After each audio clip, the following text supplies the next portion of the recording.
कवि और वंचितों की आवाज उठाने वाली सावित्रीबाई ज्योतिराव फुले, जिनके जीवन और कृत्यों के बारे में अभी भी देश के बहुत सारे लोग नहीं जानते।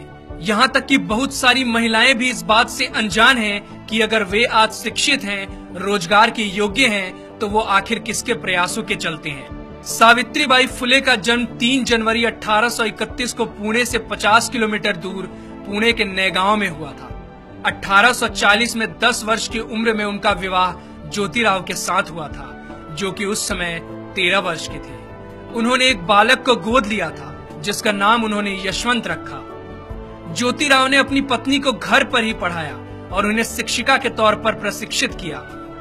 बॉम्बे गार्जियन के 22 नवंबर 1851 में प्रकाशित एक खबर के अनुसार उनकी आगे की शिक्षा की जिम्मेदारी ज्योतिराव के मित्र सखाराम यशवंत परांजपे और केशव शिवराम भावलकर ने संभाली। सावित्रीबाई फुले भारत की पहली महिला अध्यापिका थी।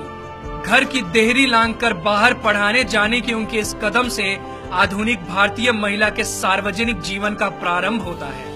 उन्होंने अपने पति ज्योतिराव फुले के साथ मिलकर महिलाओं की शिक्षा के लिए महत्वपूर्ण काम किया। 1848 में उन्होंने देश में पहली महिला स्कूल की स्थापना की, जिसके बाद वो 5 अन्य विद्यालय खोलने में सफल हुई।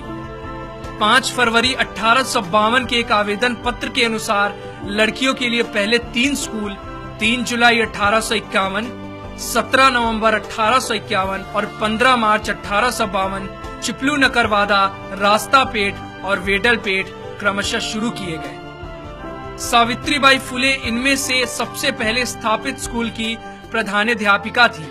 एक ऐसी महिला जिन्होंने 19वीं सदी में छुआछूत, बाल विवाह तथा विधवा विवाह निषेध जैसी कुरीतियों के विरुद्ध काम किया, उसे हिंदुस्तान ने भुला दिया। क्योंकि उनका जन्म एक दलित परिवार में हुआ था, उन्होंने भारत में नारी शिक्षा के लिए महत्वपूर्ण योगदान दिया।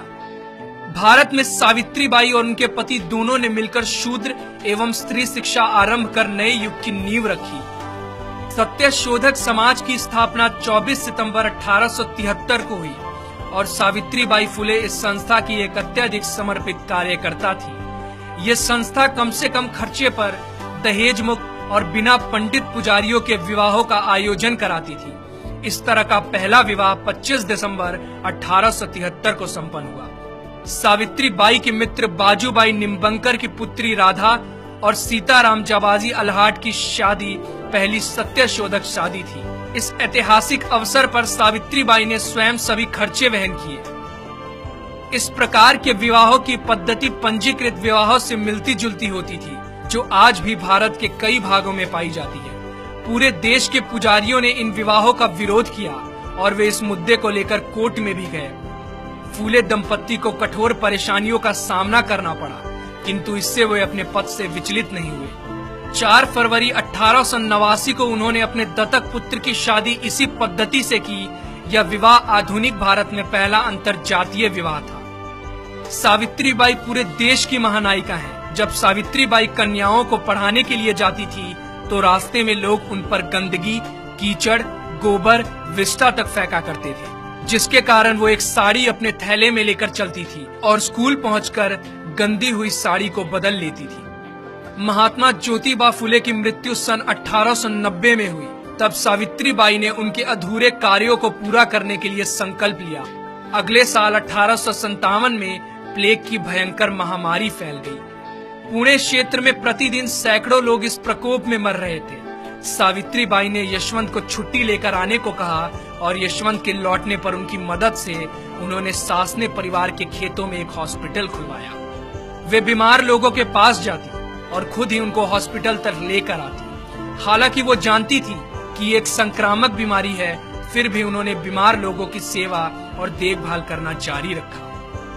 जैसे ही उनको पता चला कि मुंधवा गांव के बाहर महारों की बस्ती में पांडुरंग बाबाजी गायकवाड़ का पुत्र प्लेग से पीड़ित हो गया है, वो वहां गईं और बीमार बच्चे को पीठ पर लादकर हॉस्पिटल लेकर दौड़ी। इस प्रक्रिया में यह महामारी उनको भी लग गई और 10 मार्च 1897 को रात 9 बजे आखिरकार उनकी सांसें हमेशा के लिए थम गईं। दीन बंधु ने उनकी मृत्यु की खबर को बड़े ही दुख के साथ प्रकाशित किया।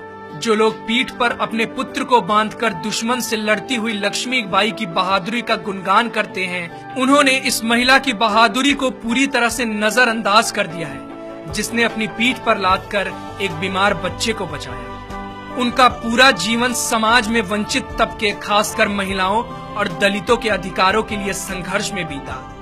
उनकी एक बहुत ही प्रसिद्ध कविता है जिसमें वो सबको पढ़ने लिखने की प्रेरणा देकर जाति तोड़ने की बात करती है। जाओ, जाकर पढ़ो लिखो, बनो आत्मनिर्भर, बनो मेहनती, काम करो ज्ञान और धन इकट्ठा करो। ज्ञान के बिना सब खो जाता है, ज्ञान के बिना हम जानवर बन जाते हैं। इसलिए खाली ना बैठो, जाओ जाकर शिक्षा लो। तुम्हारे पास सीखने का सुनहरा मौका है, इसलिए सीखो और जाति के बंधन को तोड़ो।